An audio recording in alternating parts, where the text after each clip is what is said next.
Welcome to the Software Process and Measurement Cast number 882, the 2025 annual panel. The title of today's panel is It's Like Dodgeball. Freddie Clark, about halfway through. Listen in. We have 3 topics this year. The first one is all technological change is a trade-off. Technology giveth and technology taketh away. Do we control the risk? 2, there is a common tendency to think of our technology creations as if they were God-given, as if they were a part of the natural order of things. Why? And then finally, of course, the requisite what's coming in 2026. The panel today, Daniel Daron, Jeremy Willets, Susan Parente, Freddie Clark, Jeremy Berriault, and myself. Remember, the Software Process and Measurement Cast is sponsored by Mastering Work Intake, the book, published by J. Ross Publishing. Jeremy Willets and I wrote it. We would love for you to read it and get in control of your work entry. Because if you don't control work entry, it controls you.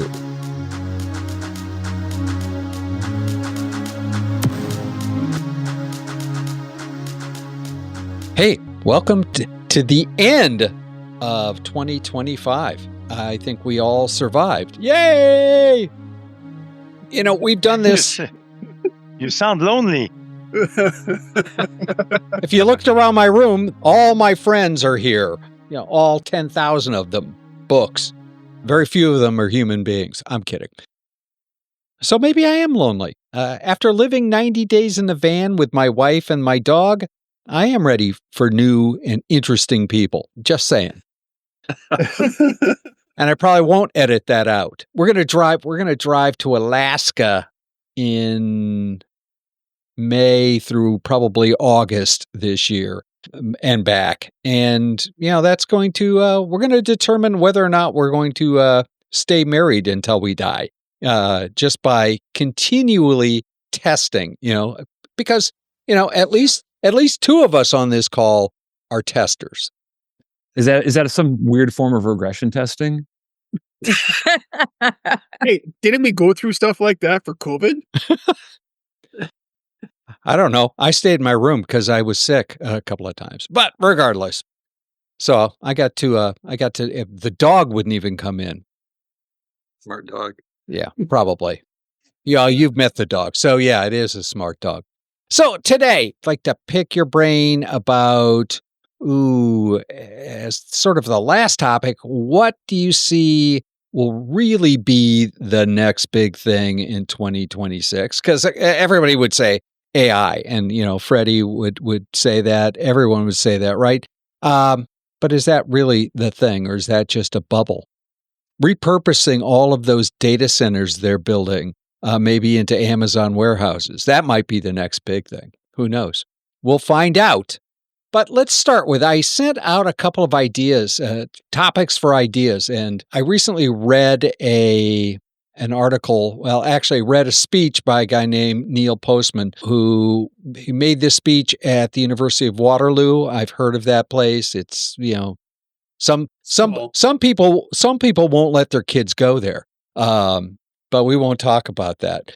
You know, one of the things he talked about was that all technological change, and I think you could extend that to all big process change, are trade-offs. And many of them are truly Faustian bargains, right?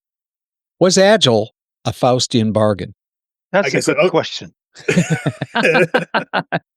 I mean, the manifesto talked a lot about people and valuing people. And so I think the bargain there was to put less value in. And he cut out. Who cut out? So, Jeremy. Yeah. Yeah. So much for the Jeremy. We lost you there. I'm going to connect with my laptop. I will be back. All right. So yeah, speaking of valuing people, so that's He didn't even get to finish his sentence. That's a harsh way to It was get the cut off. cliffhanger for next It season. was. There you It go. was. Yeah. Or it was the AI just saying, people, we value you. So, is it a Faustian bargain? I don't think oh. I don't think it changed much in terms of the landscape, to the extent that despite agile kicking in, the tools are predominant. Like you wanna be an agile coach, or do you know Jira? You have 10 years of experience in Jira, Confluence, or whatever. And when you get there, everything is rotating around the tools. Therefore, human interactions, take the backstage. I don't know about agile if it's been a success, but one thing that I know for sure is that there are two project management methodology: the one that the PMI, critical path management, and the other one by the theory of constraint, which is the critical chain project management. And between these two alternatives, the one that is more agile and more fit to handle variability is through the use of buffer technology, which the PMI doesn't offer, and the theory of constraint does offer. And I think there's a sleeping bear, to the extent that when people are going to realize that taming variability is a key part of agile, and that there is only one way to handle variability is through the use of buffers, and that CCPM has buffers at the heart of its technology. So I hope there will be an awakening to that regard in terms of project management approaches. By the way, wasn't that put into the PMI body of knowledge this year, just this year? Yeah, a nice paragraph. Okay. Oh, excellent. I like paragraphs. Yeah.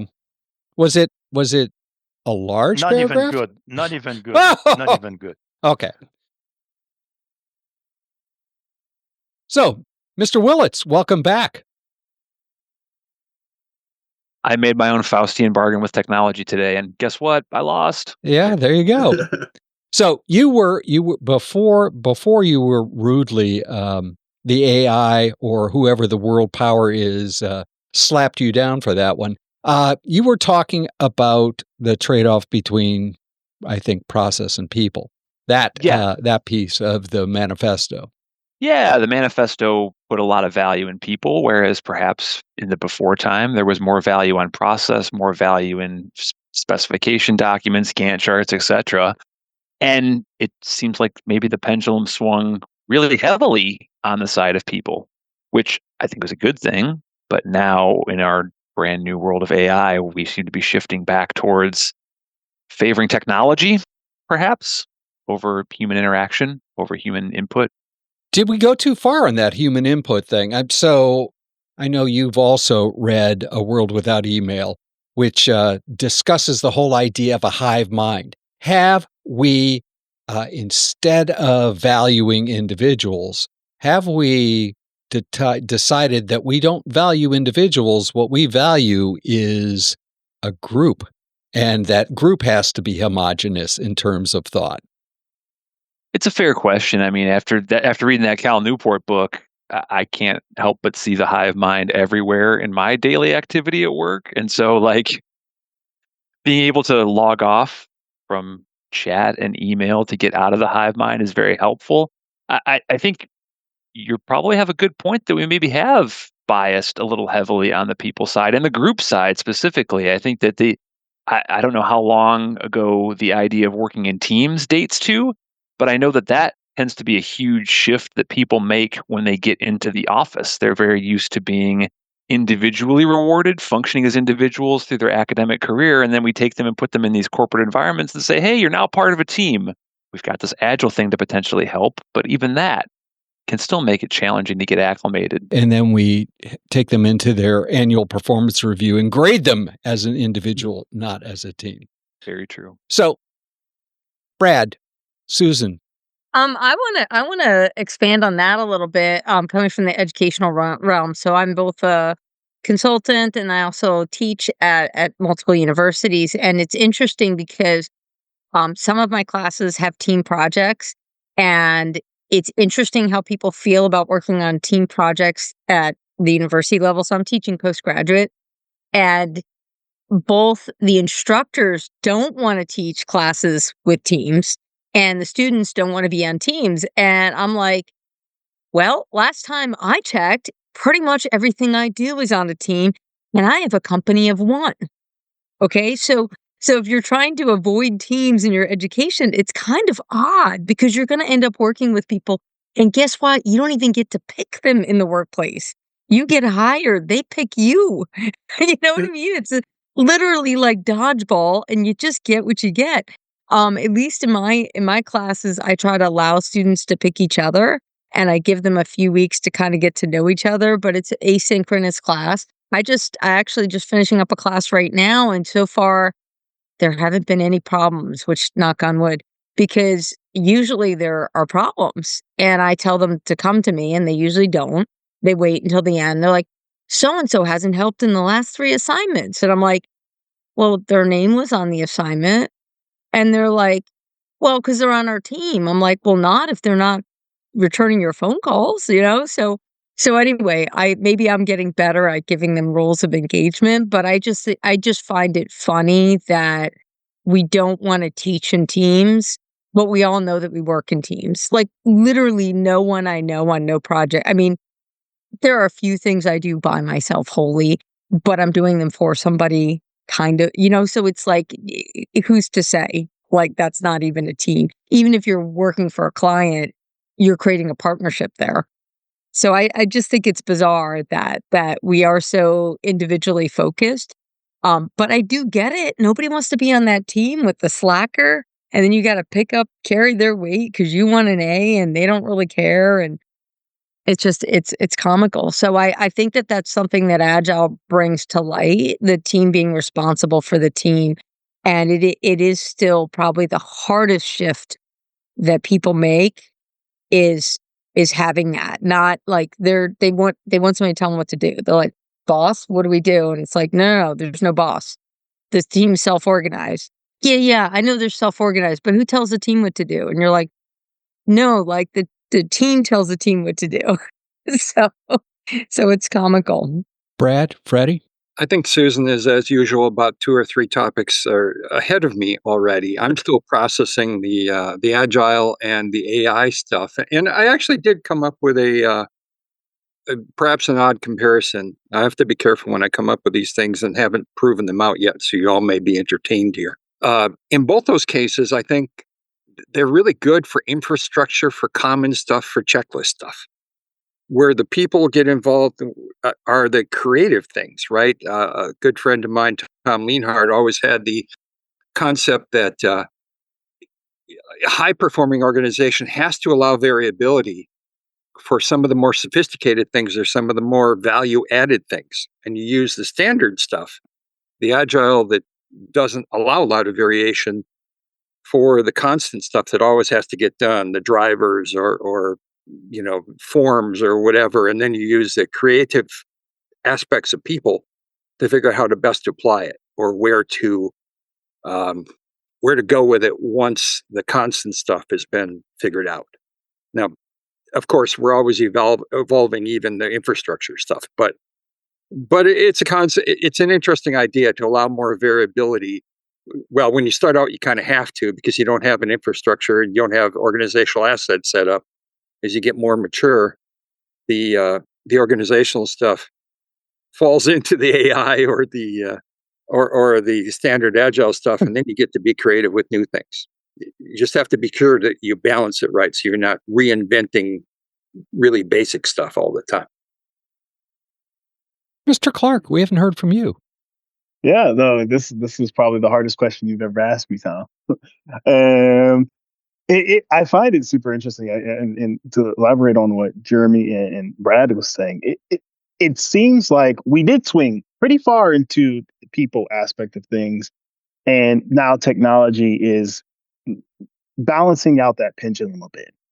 And I would say that it's simply because of the fact that historically the technology has always been there. Like, we're software developers. Technology has always been there.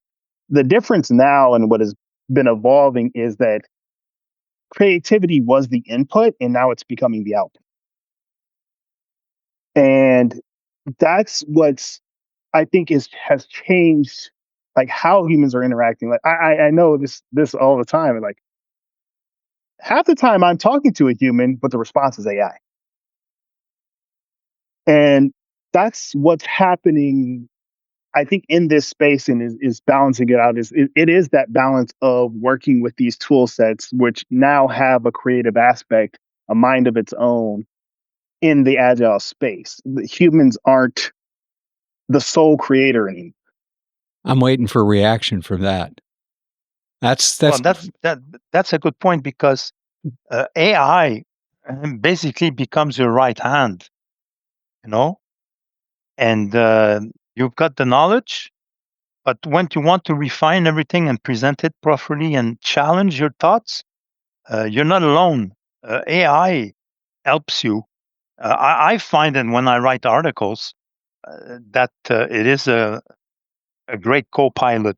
Sorry for the pun, but I'm not alone anymore when I work, when I'm trying to find the answers, and I'm getting lazy.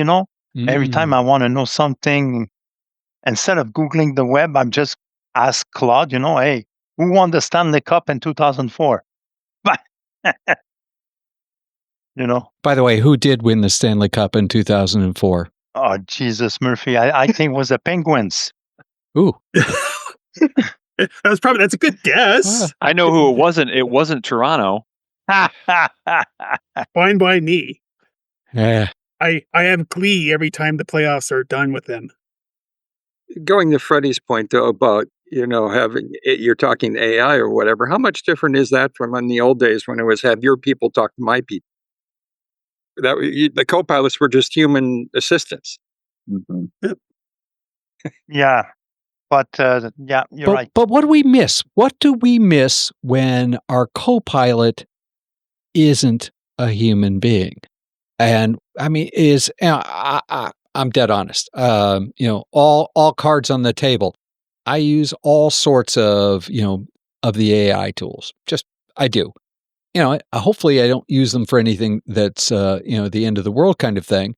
But I do. And so I have those kind of conversations. I recognize what both what both of you are saying, but what am I missing by not picking up the phone and talking to one of the two Jeremys, or to you, or to Brad, or to Susan?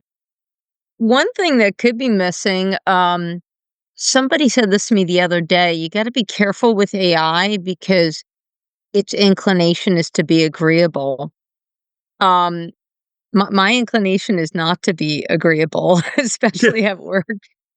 In fact, I just thought of something that I meant to send an email to somebody, bringing something up that's like, well, I hate to be a jerk, but here I go. Like, I literally called somebody the other day, and I started the conversation with that, and I paused and I said, boy, that's an interesting way for me to start the conversation. And he kind of chuckled, and then I told him it was, was some cybersecurity thing that, like, nobody wants to hear that. Nobody wants to hear that you're breaking a cyber rule anyway.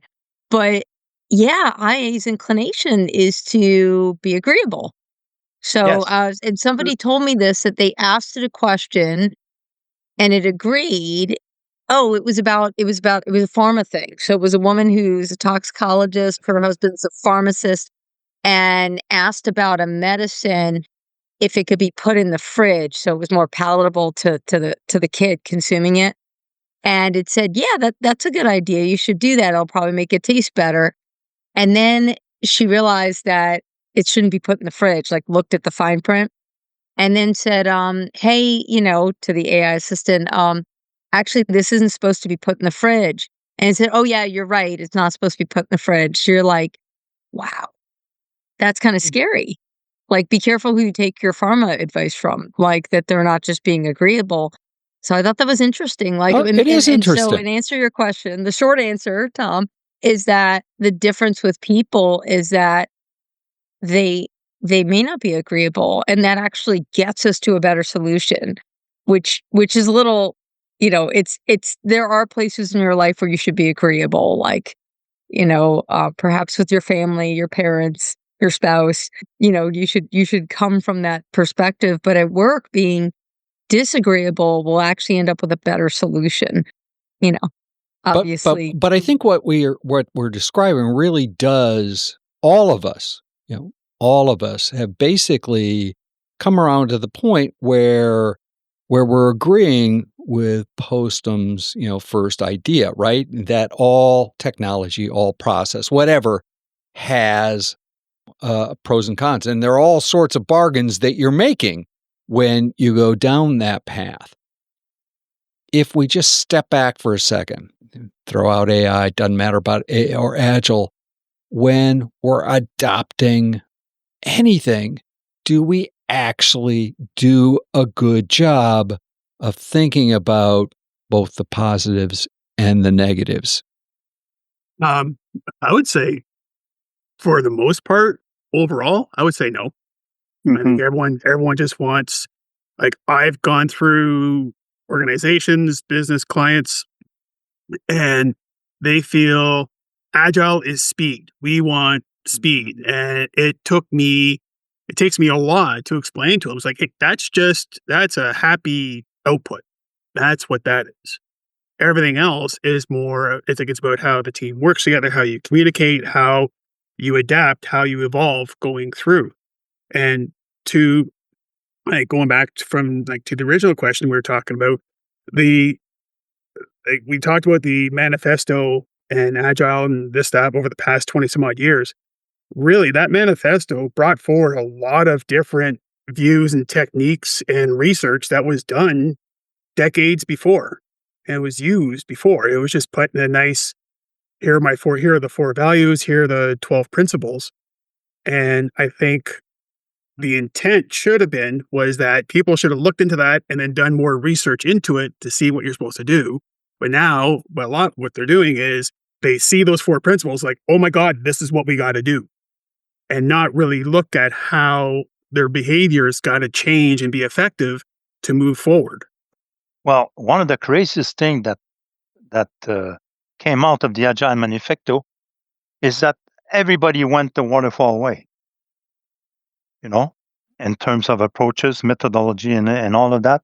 99% of the stuff that was supposedly inspired from the Agile Manifesto turned out to be waterfall stuff. Scrum, Safe, and whatnot.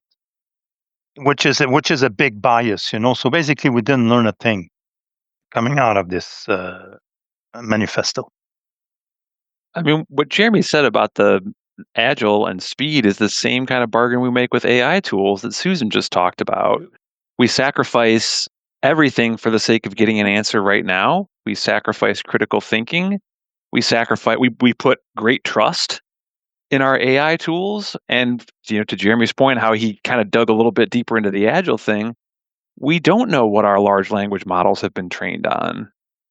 We assume they've been trained on good information that is unbiased and impartial and wise in certain areas, but we can't be sure of that until we do things with it. Well, and when you have the general population feeding into it, and we pretty much know the IQ of the general population is not all that high on an average. So you could have, like, all of us here, we could be putting stuff into the model.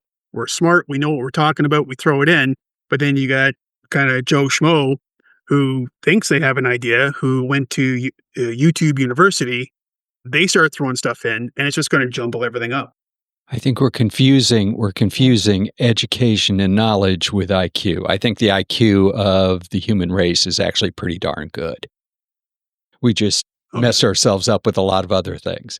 But okay, so does any of this, I'd like to hear. Let's start with Freddie on this one. Does any of this stuff matter in a business context? What really matters? I would suggest that what matters is fast, predictable, and cost less. Those are the things that matter to an executive. do they really care about any of the rest of this stuff? It's like a hard question to answer. Probably it depends is the answer. You too, Oh, you there goes sir, my Scrum you Master. sir have been, Oh. you sir have been a consultant. I can tell. It is one of the more interesting things because this whole time I was listening to a podcast earlier this morning, a game dev podcast by Jonas Tyroller, and he had a guest on called what is his name? I believe it's Richard Peluso, and he said something that was really interesting to me. They were going over the topic of like he's started his own studio, has 20 years of experience as a veteran, speaking to someone in the indie game space, trying to understand this big, like the big business of games. And he quoted a programmer named Cassie Monotori, which has this idea of syntactical compression in programming, which is basically layer by layer making things simpler. And to me, I was like, that's what I, as an agilist in my company, tried to do.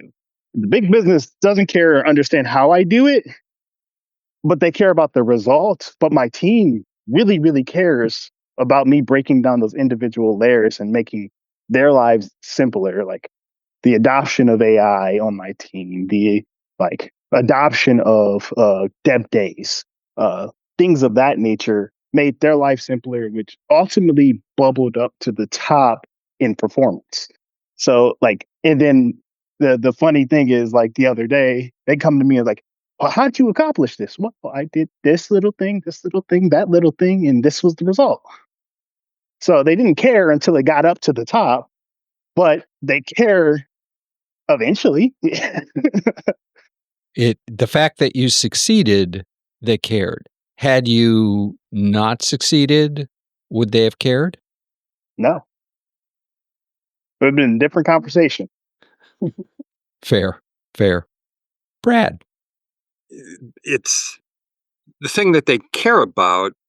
I think it varies by industry, by whatever. I mean, I worked in a place where quality definitely mattered. And perhaps not day to day, but boy, once you hit, typically you weren't in the news because of good quality issues. And that impacted your ability to sell again to that customer, or at all for that matter. I think there's a lot of allowance for variation. I guess part of what I saw in my career was a movement towards standardization, and then actually later a movement away from it again. People are saying that's cramping our style. We're not able to vary in the way that we need to. And actually, to be fair, the company got so big that we had so many different businesses going on that maybe it did make sense to have different standards, different ways of producing in different environments. And so at one point it was easy to have everybody kind of working the same way. And after a while it wasn't anymore. Whether you're a remote site, whether you're doing service rather than development, that sort of thing. The executives that I've talked to and seen mostly just want to see the job get done and aren't particularly caring about how it gets done. But some of the customers have some of the insight. We saw, even among the military, we saw some of them asking for agile, although in some cases they were talking more about seeing regular demonstrations so that they didn't have to wait till the end of a giant waterfall step to see that something was actually being produced. They wanted to see that incremental value. Why would they have to ask? But I understand because what the heck? I've done really large pieces of work where we waited until the end. Yeah. Ooh. It's disconcerting to be spending a lot of money and not seeing anything come back for it and having to have that trust that it'll all be there at the end. Mr. Berriault. I mean, your speed, predictability, and cost. It's like I have that iron triangle image in my head. I know it's not the same as the other like PMI iron triangle. I mean, you can do all of those things with humans, yeah. You can do some of those with machines as well. And I think that's what we're starting to see is that some of the machines can do things cheaper. They can do things faster. Are they predictable? Maybe, maybe not. Some of these things can be measured on a continuum as well. Like I'm sure you all have seen the stories on LinkedIn or otherwise about how startups are building prototypes very quickly. Maybe even Freddie has done this himself in the startup world, built a prototype very quickly with AI tools and gotten it to the point where they think they can deploy it. But then they realize after they deploy it, there's some significant challenges that they overlooked because they expect the machines to do it all. Luckily, that's not us. I'm a quality checker. Great. But you're not. That is not an inaccurate statement. We did like those dev days. We are experimenting with like, hey, can the AI pump out this feature that nobody wants to do, and it will get it. I would say roughly 70% of the way there, and now 70% of the work that would have taken human effort is gone. Mr. Berriault? It was funny when you brought up the triangle piece. The thought that came into my head was the movie Wall Street. Yes. Like from an executive point of view, yeah, all they care is like, is our bottom line getting lower and is our top line getting higher? And I think when they look at cost, I think they just look at overall the cost of someone doing the work, like of just someone in. They're not looking at overall cost of like, what's the impact? Like, what's the burnout impact? What's the training? There is a lot of other costs that can come in. And if you keep pushing people more and more and more, eventually they're going to burn out. Even with you're using AI, people still have to put in the work to get whatever is out, regardless whether, like you say, 70%. But what's the cost of that 70%? If you lose an employee for 6 months because they just got completely stressed out for the past month trying to get stuff done. Oh, great. Now you got to bring in a contractor. You got to bring in a new employee. Now you got to pay health benefits. When they look at cost, they're just looking at the cost of things being built. They're not looking, I don't think they look at the overall cost, the overall like value and the impact.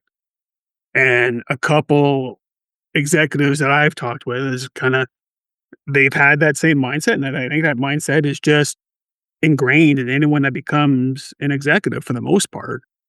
And when I've had these conversations, I kind of have to shine the light, like lift the cover, shine the light. It's like, hey, there's more to it than what you think. And from a value perspective and improvement and the team cohesion and all that, it's showing that, hey, just look at some of this stuff. Look at how the team communicates together.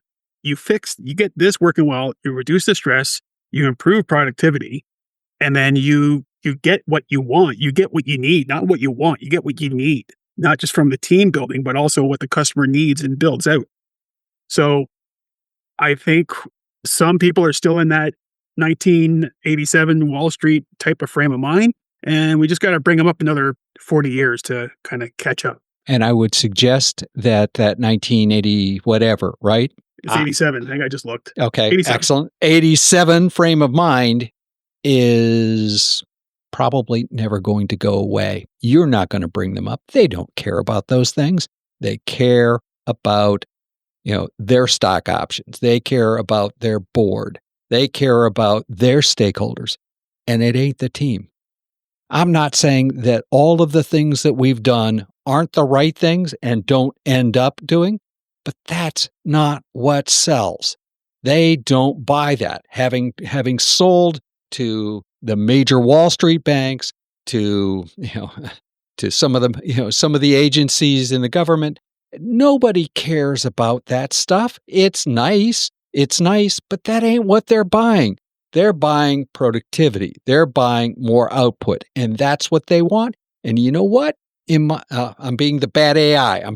I'm channeling Susan here. What they care about is just getting stuff, the stuff that they want, and hopefully they need it, but they want the stuff that they want, and that's what an executive will buy, not necessarily a department manager who's probably a better sale on that kind of stuff. But I think we're all coming down to maybe at the at the lower levels, right, at the team and department levels, those are important things. But to executives, I'm not real sure. Susan, thoughts? Like caring about the bottom line versus the people. Is that that's a comment you want me to make? I think that's part of it. But yeah, you could use it. You could boil it down to that. Okay. So, I'm a very left brain person. I'm an engineer.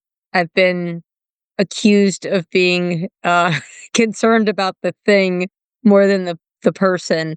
In my elder professional years, I've gotten a lot better at that. So you probably don't think of me that way, but in a pinch when there's a lot of pressure on things, it's like I need the report. I need the thing. Like don't talk to me about whatever. I think that it's a system. I feel like I want to answer this as like a systems engineer, right? So there's a system, like the people matter and the things matter. And you can't put too much focus on the things and you can't put too much focus on the people, right? Because people, even if you appreciate them, they could decide to leave, right?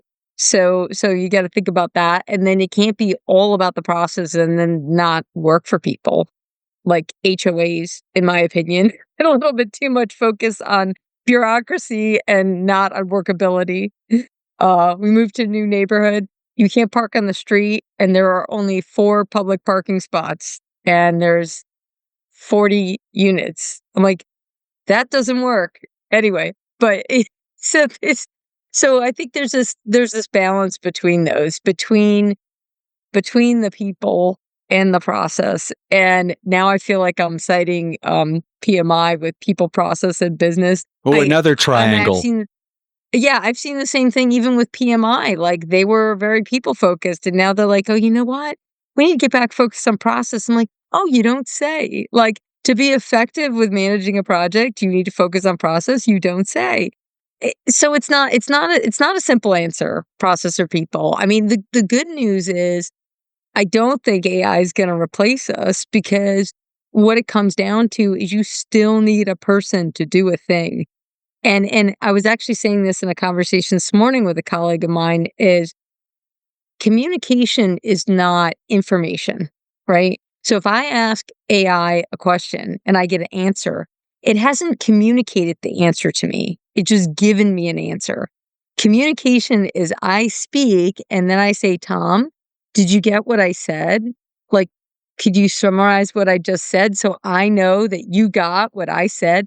Because, by the way, it's my responsibility that you get my communication, not yours, because I'm communicating it. AI doesn't do anything like that. I mean, even if it said, do you understand what I just told you, Susan? I would just say yes, like whatever, or like it'd be placating me.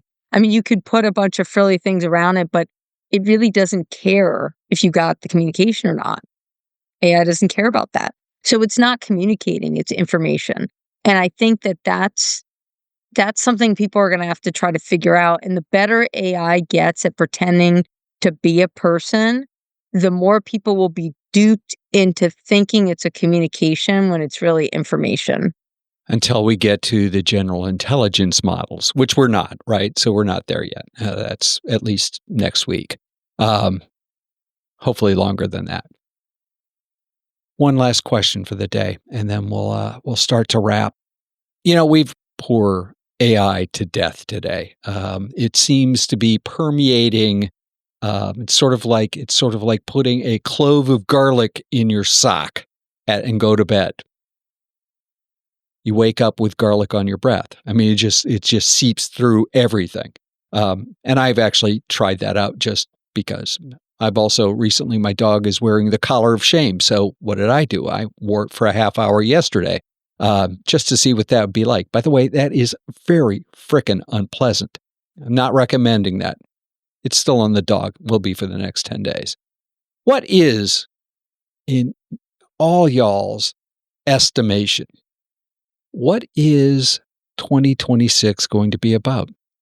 We could say I, but let's take it away from that. What's going to be the real central issue that we're dealing with in this kind of a world. Return to the office. Return to the office. Say more about that. Truly?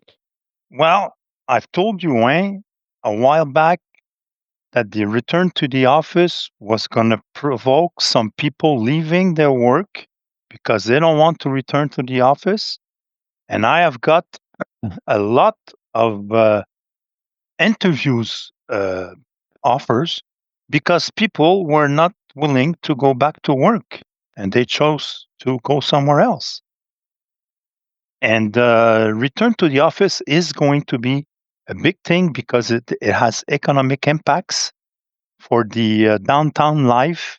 You had the economies of the downtowns and the cities, the restaurants, the office space, and whatnot. And there is a strong incentive for the owners of these buildings to fill them up. And that is going to drive change in the workforce, that those who do not want to go back to the office will have to make choices. And those who are flexible and who do not mind to go back to the office, and I mentioned the people in my age bracket, I don't mind. And this is going to open some doors for people of my generation. So it's a big thing. Okay. So that'll be high up in the hit parade. Excellent.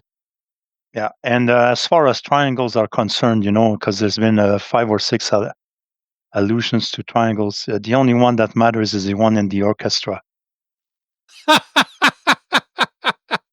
Ding, ding, ding. It's a nice job. You don't have to work hard and you get paid.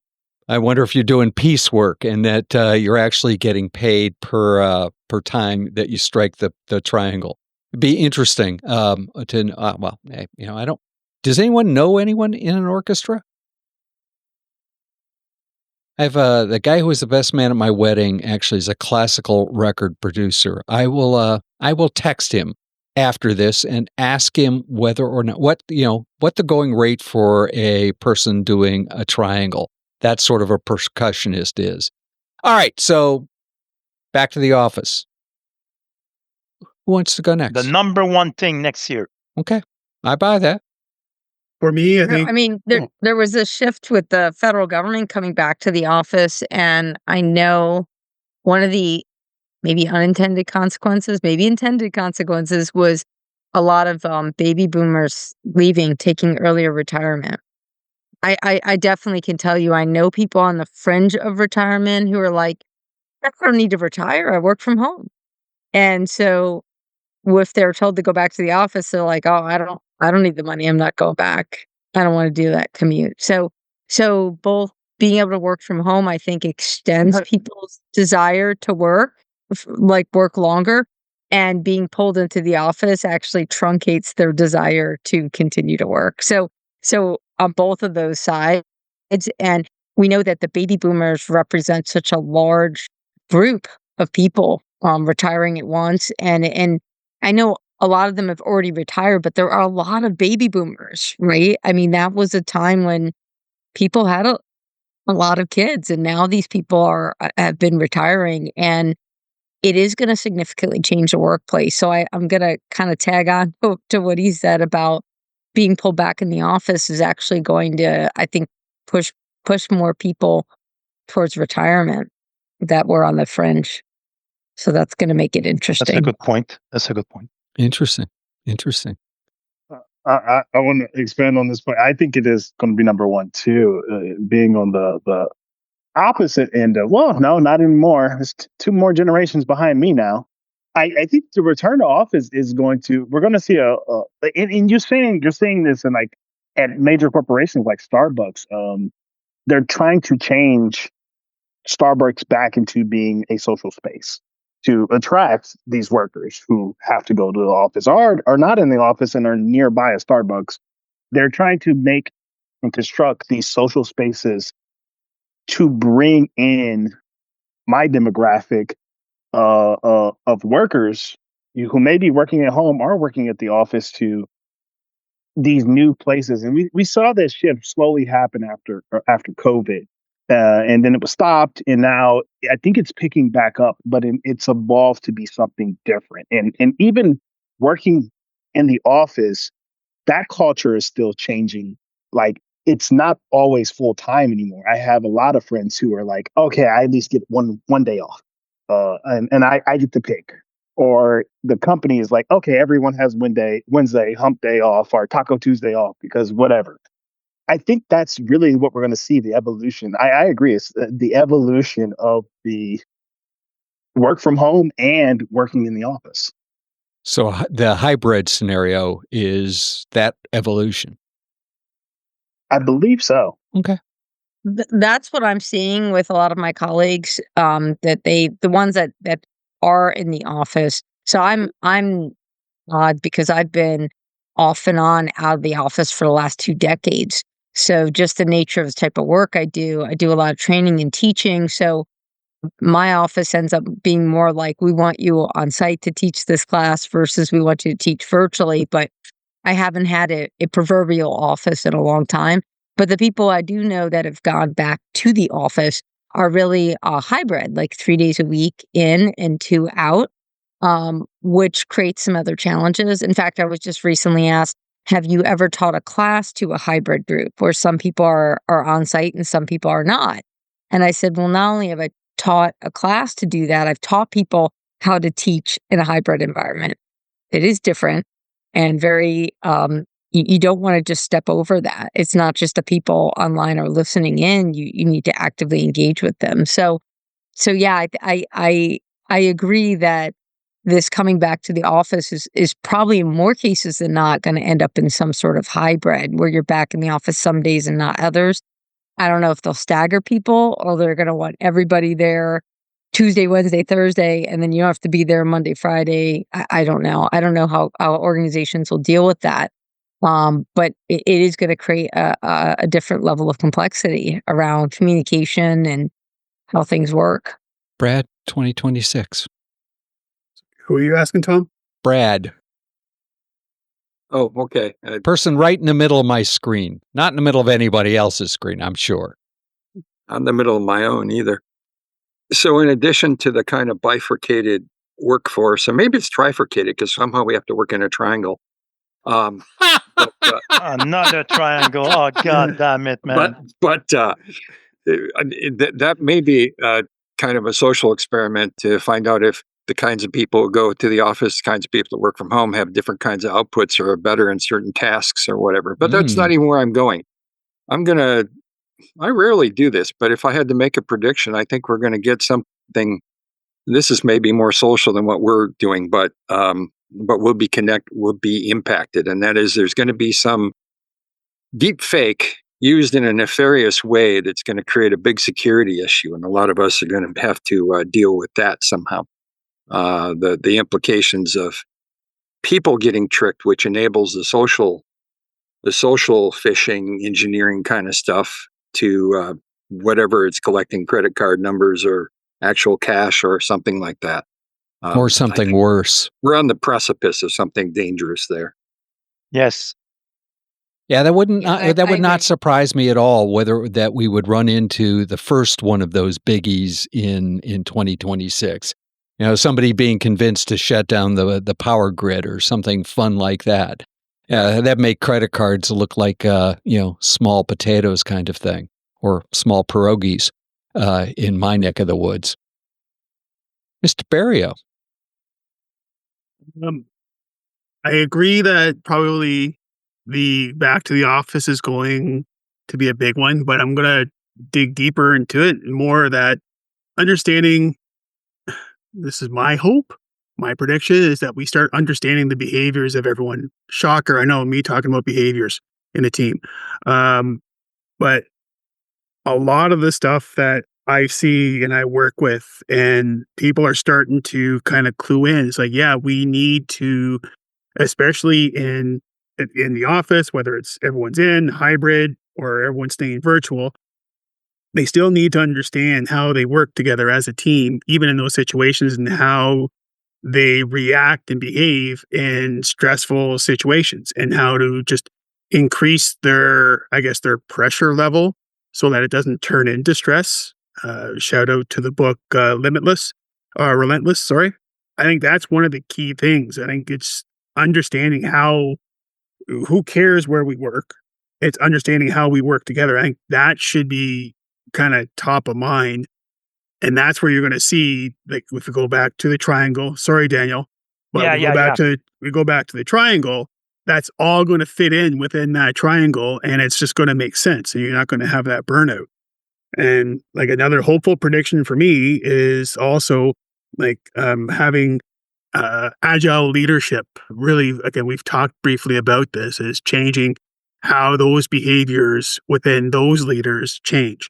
And just it's more effective for me too, because I have a university course that's going to go out in April. That's going to be tied to all that. So self-promotion right there. But my hope is that that's where things really start kicking in and get at least noticed. If it doesn't get really worked in 2026, at least gets noticed in 26 and then starts getting worked on in 27. To quote a person that I once knew and sat next to, you're planting a seed. Yes. Mari. I grew up on a farm. I can plant seeds. Okay. So just to tie up this triangle thing, there's a book called Infected by a guy named Sigler. And if you like sort of horror science fiction, I think Scott Sigler is probably the best author of it. Read Infected and don't make darn sure you don't get a triangle anywhere on your body, because that would be really a bad thing. I think we're going to see more emphasis placed on mid-career hiring and more value on mid-career people. Ooh. I think that the expertise of that segment of the working population, of which I'm still, I think, part of, I think is going to be proven as highly valuable to organizations, not something that can necessarily be replaced by machines or otherwise. And so I'm going to predict that we get a little bit more growth in the mid-career hiring space, or sort of mid-tier roles, mid-level expertise roles. Is that also because we don't need any of those entry-level people because we've replaced them with machines? It could be. You were about to react, Daniel. A big discrimination factor in the workplace. Oh, heck yes, it is. Mm-hmm. Agreed. And it's really bad. I will agree. I having once upon a time looked for a job and then left and went back to the consulting world where it's a little less. I agree with you 100%, Danielle. That was not pleasant. There are places that tend to be a tad more blind to it, though, and those are good, and I like those people. This has been fabulous. Let's go around the room. Promote one thing that you're doing either right now or about to release in 2026, or want people to know. I'm working on my third book. No Bozos Allowed. That's the title, and we'll see how it lands next year. Anyone else want to throw in? I'm working. Go ahead. Sorry, I should have raised my hand. I'm working on some more certifications, and actually, although I am a professor, I do think we are in an age of certifications having more value than master's degrees. I hate to say that because I teach MBA students, but there's other postgraduate work that doesn't have to be a master's degree too. So that's something to think about. But yes, I myself have a list of certifications I'm going to get, and I don't want to make promises, but I am working on a book that I hope will be done this year. And then I'm collaborating with a colleague of mine on another book. So one of those two books will get done, either the one I'm doing by myself or the one with my team member. Likely that the one with the team member will get done because teamwork makes the dream work, right, guys?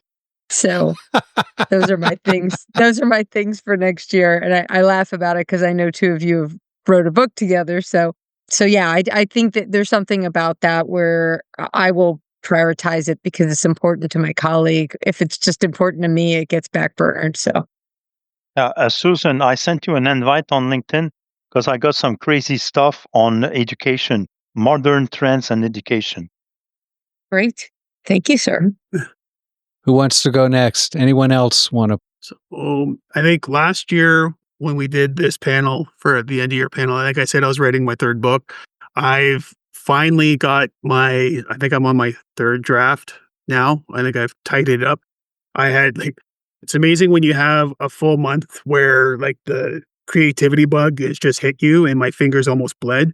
Because I wrote for basically a month straight. So yeah, hopefully that's the plan, is to have that come out next year. I gave a couple copies of the draft to a few people just to get some reviews back. And yeah, I've already promoted my course too that I'm doing, so I'm not going to talk about that again. But I think the book is what I'm most kind of proud of. I think that took, it's going to be pretty brave of me of some of the stuff I'm saying into it. I think it might upset some people, but I think it's going to open some eyes too.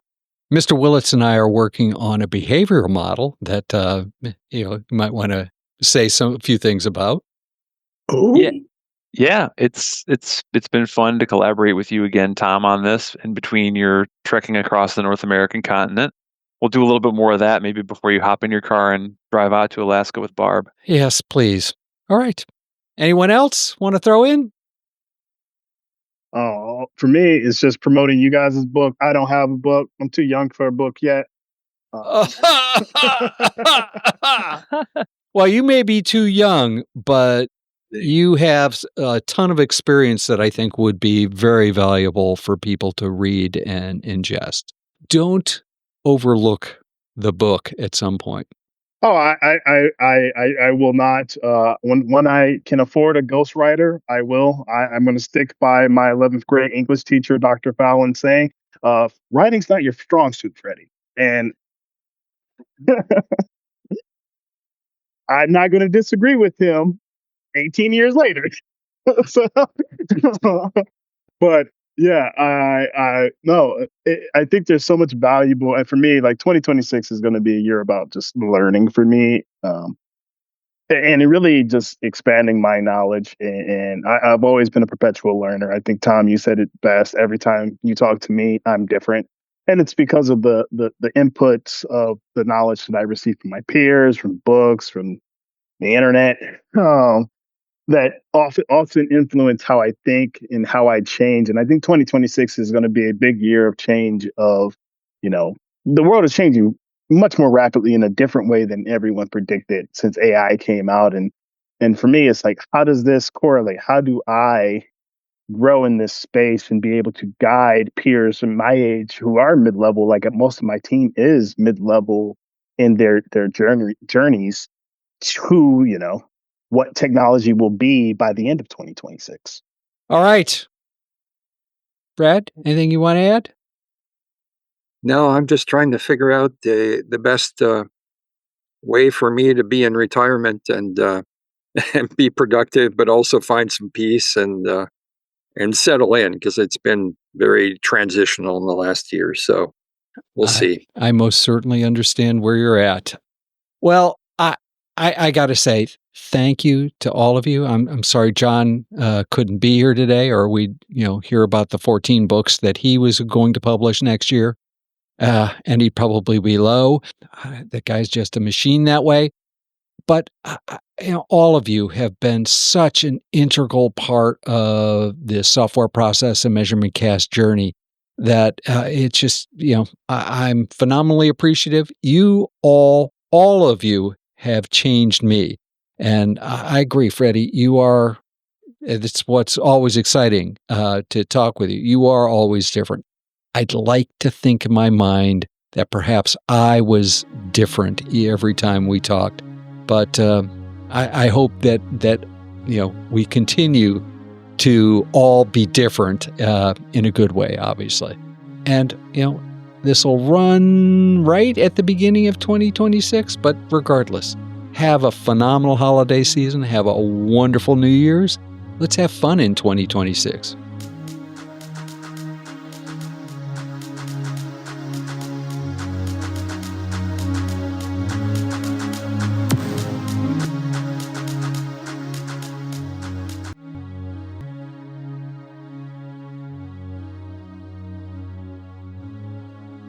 In the next Software Process and Measurement Cast, does the Agile Manifesto still guide us? Not whether or not it's relevant, not whether or not it should be updated, but does it still guide us? The manifesto has been an integral part of all of the panel's professional lives. Organizations and teams seem to be tired of values and principles. Let that sink in. Is the manifesto still relevant? See you in 2 weeks. And remember, if process improvement is a never-ending journey, why do so many people ask, are we there yet?